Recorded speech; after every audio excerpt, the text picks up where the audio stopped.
Welcome to Stretton Unfiltered, the podcast where fashion, purpose, and unapologetic conversation meet.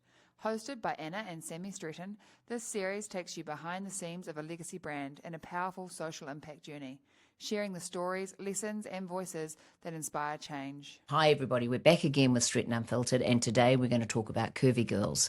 This has been super topical, and that a lot of you will have seen the press that Augustine has had, where they had a small article in the Herald that talked to the fact that they were going to drop their Bigger Girls label, and there was certainly a lot of opinion, both positive and negative, in respect of their decision to do that. The framework of that decision was very much the commercial realities that a lot of us face day in and day out. But I guess the execution of that is always going to be individualised as to how we do that and whether we reflect on whether we would have done it differently or not.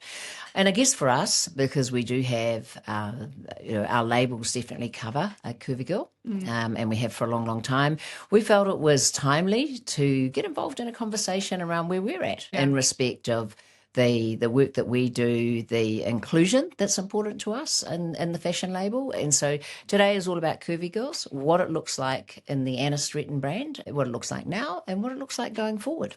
Have I covered everything? I think so, yeah. I think you've got everything in there. Oh, you do? So both of us are going to kind of unpick the past and the journey that we've had. But I guess let's start with the decision that was made by Augustine, which is another fashion brand in the same environment that we work in day out. And for her, it was the economies of scale, really, endeavouring to cut in such a broad size range and perhaps not get the economic viability out of it, eventually does get to a space where you start to have to make decisions. Yeah, totally. And on those posts, because she came out the week before on her own Facebook page and said, hey, I'm not going to do this anymore, because she had a whole range, a whole label just dedicated to it. She did. Like we did back in the 90s. And then she's also said that even in the Augustine label, she's not going up to... Yeah, but I think we want to be careful, because it's not... We didn't want to make this podcast about Augustine bashing, but quite the opposite. In fact... we don't do that. Yeah, totally in support of any fashion designer and the decisions they make, because their reality is their reality, and we're not privy to that. So for us, it's about our reality, and that's why we wanted to kind of unpick that and discuss a little bit about that today. Yeah. So if we go back to a very, very long time ago, I don't even know if I have the dates on it, we decided to create a label called GARB. Yes. GARB. And GARB was very much around 16 to, I think, 24, even 26. Yeah, I can't quite remember, because I would have been 8. But I think it was 24 or 26. Yeah, but it was... We were doing sizes, because we don't even really do sizes anymore. No, we don't. We do small, medium, large, sort of, lovely, extra lovely. So that's the other thing. We actually talk to, when the sizes get a little bit more generous, we actually frame it in a much more positive way. And so that's why we moved to the word lovely instead of large.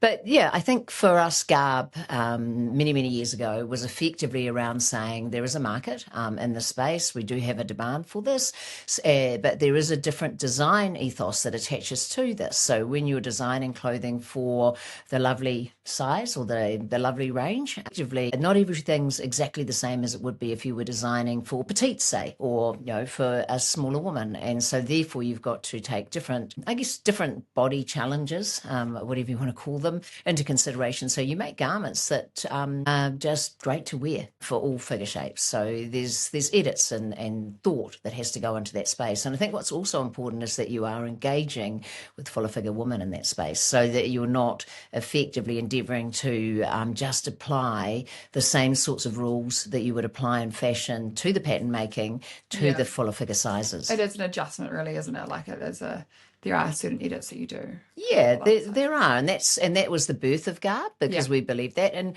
so much so that we were really excited around what it could potentially be. And in those days, Precious Vessels was around, Carpenter's Daughter were around, and they were doing really, really well. They were labels that worked solely with the lovely figure, and they had really solid business models. And so we felt that there was potential for us, given that we were occupying that space as our sizes and the main brand just kept creeping up and up, that we would effectively start to individualise that, so we could specifically design for the lovely figure. Yeah. But then really you sort of found that didn't work, did it? Because they don't like to be Well, it was a out whole of its progression. We didn't choices? find out that it didn't work for a long time. So effectively, we looked at it. We franchised one of the concept of GARB. Yeah, we did a franchise. We created a franchise in Lower Hutt. It was in Lower Hutt, and it was with a gorgeous woman called Diane McKenzie. We should have got her on and talked to her about but she was a fuller figure or a lovely size herself and really passionate about fashion, really passionate about the brand.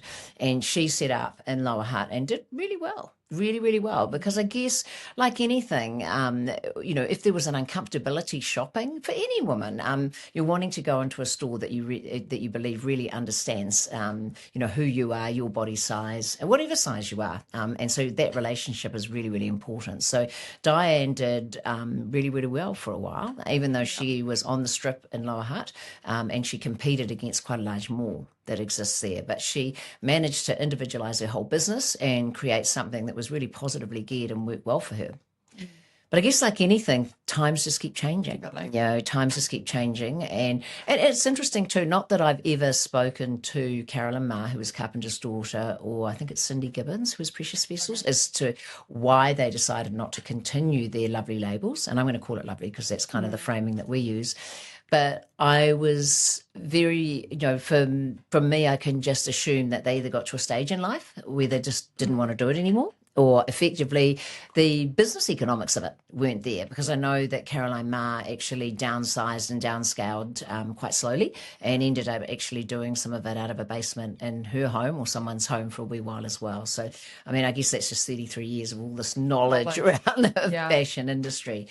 But we decided that maybe GARB wasn't a franchisable thing, and there's another story around franchise models as well, but for us it was more how we would look to accommodate GARB in the main stores. So we brought GARB into the stores, and I guess that's a lot of clothing that had to be made and across a lot of ranges, because we also had kids wear, we had all sorts of stuff going on to give real diversity in that space. Where does it all fit, honestly? I know, when you think especially in a store like Havelock, it's tiny. And it would have all been made in New Zealand. I know. Crazy, that's the other thing. We've had to get all the fabrics, all the, everything that we needed to make these collections and make it here. But for GARB itself, sitting in the mainstream stores, whether they were Annah or Annah Stretton, for a wee while it was okay, but then it became sort of difficult again. And I think the difficulty becomes because, once again, it's not inclusive. Yeah. So you enter the store and and someone says to you, oh, you'd like to, I think you should shop over here. So you need to both parties. These clothes. Yeah, someone's making judgment around what they perceive your size to be, or who they perceive, or where they perceive your preferences would be, and that feels very exclusive. And in a time where inclusion is really, really important, I guess that's why we started to think, okay, we need to change again. And I guess that's been key to a lot of our success, is how we continue to pivot, how we continue to review what's happening. And that's by staying close to the managers, and so many of those managers have been there longer than you have. Much longer, with the way that they, I guess have insight into customer bases and what that actually looks like. So GARB franchise model, but then franchise itself was a little bit hard for us, but the model itself, became really part of our past. And Annah Stretton started to think about how the label could be more inclusive, and we would go from 8, in some cases, to 3XL, which is what we look at today. Yeah, extra small to 3XL. Or extra, extra, extra lovely, as we like to put it. Yeah, but I think if you start to think about that, when you go extra small to extra, extra, extra lovely. And, and 3XL too, they're sizes that sell well for us. And I guess the scarcity out in the market, and even in swimwear, a lot of our girls will say to us, Anna, take the swimwear up to the bigger sizes. You could easily go to the 3XL. So it's, once again, it's about that inclusion. It's about embracing all figure shapes and really living by that word of lovely. It's incredibly important for us to do that. And I think the swimwear has been such a nice testimony to the fact that it looks great on so many different figure shapes, isn't it? Definitely. And I think swimwear as well is such a sensitive fit. Like some people like to wear it a bit looser, some people like to wear it a bit snugger, like having those extra sizes is so essential. Yeah, and I think too with the swimwear, you have to be a little bit more reflective of your sizes, because normally we would do a 7 centimetre grade between sizes, and in swimwear, because there's stretching, you've only got a 5 centimetre grade. So if you start to compound that, by the time you get to 2 extra lovely, you're probably only really at 1 extra lovely. So you could effectively go up a couple more sizes if you wanted to think about really fairly representing those size breaks. But it does give quite a wide band of cutting. It's huge. It's a lot of stock in the shop. Yeah. It's a big order to cut. Where do you cut the things from? How do you order? Well, I think the other side of it is when you think about the factories that we work with, who've worked with us for years and years, we're not big in the scheme of things around the orders that we place, because they're working with some really large players in the States, and they're probably placing 10,000 or 5,000 units a time. And we're placing much, much smaller units with our cuts. And so therefore, when you amortize that across probably, 7 sizes, it becomes niggly. It becomes niggly. And I can see where Augustine probably got to. You mentioned that too, it just, and we feel that too. Yeah, we do. Well, I think a lot of the factories don't want to do that because the viability of that and the fabric wastage. What's the fabric wastage? And you might say, okay, we only really want 3 extra lovelies. And that in itself is not a lot. And remember, when we started Olive's Kitchen, we went through the same thing, and you're like, oh no, if you're buying a larger collar, they have to pay more, the dog has to pay more. And I'm like, but we don't do that in clothing. There's no price increase for buying an extra lovely, even though it uses a lot more fabric. We're like, it's all inclusive. Once again, it's like it's $169 for a $169 top, no matter what the size. But in Animal Land, if you're small, it's 15. Well, I think the supplements like that. If you buy this, but then if you think in a collar, exactly. No, you don't, and you're right. When there's more fabric in a 3XL than there is an extra small. Absolutely, but it's the same price. Exactly. So it's an amortization of the pricing, isn't it? It's saying, okay, this is the whole average style on average. Yeah, I guess this is where, it's an interesting concept, but that also wouldn't be very inclusive, would it? It would be saying... I know. I think about like dog beds, and like the small dog bed is a lot smaller than the extra large dog bed that I have to buy, and it's more expensive, the big bed for Drex. And when you think about it like that, clothing's actually really fairly priced. No, totally fair. So clothing has a very inclusive pricing mentality. So you're not, So therefore, if you're not singling people out in respect of price, why single them out around their clothing positioning in store? So why not say that everybody can purchase from the Annah Stretton collection, regardless of your size? And yes, when we start to work in those lovely sizes, we think about a bit more length, whether that's sleeve or body or whatever that is, so that we make the fit perfect for you. We don't just transfer what a medium would wear and say, okay, we'll just grade. So we just do a body grade. We're actually doing a lot of different editing as we get to the top of that. But I think that also does get to the interesting part of the economics of it. Because as you say, as we go broader and wider, our prices are impacted by that, because the factories will cost based on that. I know. I wonder if there's countries that are doing it by size. I don't know. Well, actually, you should. That's a really good question to ask the AI programs. We should have done that. We'll let you know. We'll do some research and put it in the notes. Yeah. But I think too, for as we've talked to, it's that inclusion focus for us has been so important. And what that does in a sense is it creates an awesome loyalty. So when you think about if you are inclusive and you're truly inclusive and your clothing is gorgeous and it fits a wide band of sizing, you will get the loyalty around people buying with your brand. And we've certainly seen that. And I guess for us, we've taken that one step further and we've started to think about how we showcase garments on Curvy Girls. Totally. It really encompasses, like, by taking Annah Stretton to a larger size range and not changing the print or having a different style just for a different demographic, really encompasses our any woman anywhere. We'll dress anyone. Yeah, but I think if we look at what we've done to enhance that, so I think about a couple of things. The first thing is that for the last 2 or 3 years, and I think Lonely Hearts were probably the first label I ever saw truly take shots of lingerie, which was really courageous, where they took lingerie shots on truly curvy girls. And that was really brave of the models and really brave of Lonely Hearts to be actually showcasing their product in that way. But the impact of that, I believe, was highly positive. I mean, were you a customer of theirs? Very much. I was super a customer of them when that whole campaign was going through. And how did you react to that? It just made me feel like those were normal bodies in normal lingerie, because I was so used to seeing Victoria's Secret models, which I was never going to be achievable, and thought, well, those bras aren't for me. Whereas, like, if I can see a woman that has real boobs and real curves, and I'm like, cool, I can buy that bra too. Might look slightly different or a bit different, but I know that it's going to work for me.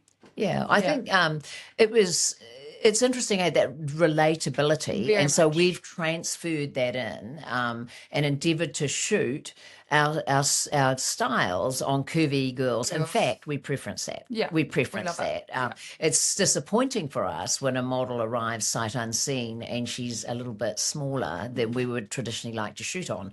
No, it's not workable, but it certainly creates a few more challenges for us because our sample size is generous. Our sample size fits me. Yeah. And I'm a good, healthy small. And we've also now looking, and we do a lot of work, which hopefully a lot of our listeners will know, with Camille Guzzle off the Breeze, who's become sort of part influencer, part model, part crazy person. That just does all this wonderful content for us and creates a connection to the brand. And what I love about it is she'll often, or she never says it now, but she'll often arrive and go, oh, put on weight, it's been over the holidays and I don't care, just pop these on. And she pretty much stays in our medium, doesn't she? We don't really have to. She's just a good true medium, which we list online, so we're not disclosing her anyway. But no. She's a good true medium in our clothing. Like, we just pretty much know she's a medium. Yeah, I think the great thing is that it doesn't matter when she turns up. I mean, it matters more with the regular models when they turn up and they're too small and we're pinning. But when she turns up, but what sells the garments for us is her personality. The fact that not only is she got this awesome kind of effervescence about her, and she never tires. She's constantly on. I mean, that trip to Rarotonga, that first trip when we were, she's just wired the whole way through. She never has down moments. But it also comes through in the video that she does for us. Very. But we've moved from that and we've used my sister, Bex, Bex, who's a genuine curvy girl, and she looks amazing in the product. Like, I did a blog the other day on LinkedIn because I wanted to support Augustine and her decision, and used a shot of Bex, which I cleared with her, and she thought, she was really comfortable with the way she looked. And she's an obvious XL in our clothing, and she, she loves the way it makes her look. And, I love that. I love the way that, it's worked for her and works so well. So I think, and what the other part to that you guys are doing now, which is using the AI model. So if we're doing a catch up, the other day I logged on to check that we'd all caught up, and I saw an AI girl in that shot. We do. They've got lots of some of the apps that we use now have got great options for curve models. So we always do a curve and it's called a standard. Curve and standard. Well, I think the great thing is that we right throughout, no matter what the application is, whether we're talking on social media, whatever the digital platforms, and we're nice adopters of AI, that's part of the business, is actually increase the efficiency of us to be able to showcase garments all the time, not prioritizing it because they're in catch-up mode. They're sitting in the catch-up bay waiting to go to shoot on a real person, but it enables us to get them online and get people to see what's coming and get them excited about it before we take them out in the field and put all the drama of Camille or whoever it is in behind the garments. That's great. It's super easy. Being able to do it. And I think the other thing is we did some shoots, the shot with Mary Haddock, in the garments, super tall, just bigger again in sizing, which is nice. And she just looks gorgeous in the garments. We did the shoot with Michelle Accord, a much shorter woman, but still a good solid medium, but take them into the field in respect of you did that in the Pukekohe store. I think she went really well there. I loved all the stuff. Awesome. So just making sure we have a diversity of people in the product that would reflect just exactly what you would see if you go to an event or go into a space. So we want to relate to our demographic and our customer as well, which are real people. They're not models on high street, like they're real people doing their daily chores in our gear. So it's nice to see garments being used in that way or photographed in that way. Yeah, totally. It's relatable. And I think it'll be interesting with Fashion Week opening this week. No, Applications opening, yeah. whether that becomes more and more of a thing. Because there's still a lot of labels that actually preference, understandably, and I totally respect that, to actually stay where it was and just showcase garments in the way that we traditionally would. But there's a lot that have moved on. A lot that have moved on, and not just for their fuller figure elements of their labels, for their label in general. So they've sort of gone there. But let's talk about Chicky, because she's kind of the jewel in our crown, isn't she? Fantastic. The gorgeous Chicky. Yeah, gorgeous Chicky in Hamilton. She's awesome. So she's come on board. How long has she been with us for? Oh, not long. 6 months? Yeah, probably she was in Cambridge first. Yeah, I know she's American. I know Nordstrom's is her background, but, she's a sales overachiever. Yes. She's truly one of our lovely girls in size, and she runs and manages the Barton Street store, which is Hamilton-based. Which is kind of a challenge for her, because the centre of the city in Hamilton has become dire, like a lot of central cities have, a lot of rough sleepers, which make our customers nervous, a lot of challenges around parking. They took the 2-hour free away, and it's now only 1 hour, although I think Tim McIndoe's going to put that back. So having coffee with him tomorrow morning, so I'm hoping that I can kind of talk through some of those challenges. But not that it was an agenda meeting, but realistically, she's up against a lot. But effectively, she's managed to actually grow the business in respect of the curvy girls, because they love another curvy girl in the space that is genuine and understands, loves the product, and encourages them to try things that they might not have normally. We got that review the other day, didn't we, from Chicky, and they were like, "Oh, I would never have put that on. I was never going to fit." And Chicky was like, "Just give it a go. I'll wear this too. Like, it's going to be great." And it was that trust, that whole trust thing. It's trust. If it works Chicky, okay, I'll put it on my body. I'll go through the effort. And yeah, she loved it. Yeah. She took it out of the store, and it's like, you can't get that with, I keep calling them standards, but just like you can't get that trust when it's like for like. It's really great. Well, I think when you're there and the girls, the shop assistants, and that's not bagging size 8 or 10 shop I don't want to bag a size 10. No, that's just saying where you've got a shop assistant that's a size 10 and you have a 3 extra lovely turn up into your store one with an event, it becomes a harder fit to actually get the match of people to solve the challenge for the event. Whereas Chicky has that immediate connection, and that's been the first time in a while, apart from when we were very much focused in the GARB space, that we've been fortunate enough to have someone attracted to the brand in the way Chicky was, because she loves the brand. She loves the brand. She's a shopper. Yeah, she is a shopper. Got a lot of team purchases, Chicky. Yeah, and that's what I love too. She's found so many. But what I love too is Chicky feeds back to me all the time. Hey, Anna, I think this style here, you only went to 2 extra lovely. It could actually take a nudge. You could take. So she loves to give me a little bit of feedback. And I love to listen to that and stuff. It's real feedback. It's not just customers saying, "Hey, I'd like to wear this if I could get it in a bigger size." She's genuinely loving the product, genuinely wearing it every day. She's putting it through the test. Like, she's in store every day wearing it, and she's like, "This would be better if it was a bit bigger here, or can you release it a bit here?" Yeah, she gives awesome feedback. Yeah, she's been a win-win on so many aspects, because I know she loves it. Yeah, she loves it. She is trying to I guess, get on to, some of the social problems that are in the middle of the city, and wonders whether, long-term that's the best space for us. But those are the decisions so many retailers are making. Do you take it to an online platform? Do you try and keep your physical footprint? Do you move somewhere else? Destination with lots of parking, but where is that? Where is it? Where is it? So someone's got a doozy little destination store in central Hamilton. We'd love to talk to you. Good space, lots of parking, toilets great. We need somewhere that's bright and visible from the road. Only a few things that we need. No, I think it's it's achievable.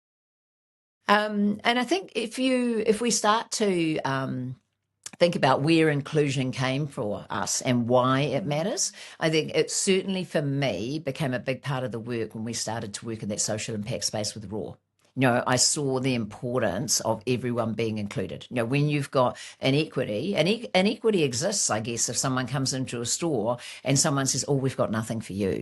You would have been good in our GARB brand, but we don't have that anymore. We've got a few sizes in your size, just over there in that little corner over there. You could go and have a little look. So, that's when you start to have an exclusive environment, and it starts to feel inequitable. It starts to feel that you're not included in fashion itself, or in the Annah Stretton brand. I can ask you a real honest question. Yeah, you can. Yeah. Do you feel that that's what the Annah Stretton brand was before you started your work with Raw? Inclusive? No. We do not think we were inclusive. Not as much. I wasn't working here then, so as like a person on the ground or understanding that, because obviously Raw started 15 years ago. I don't know, 14 years ago. Do you feel that you weren't, as a designer, you were as inclusive as you are now?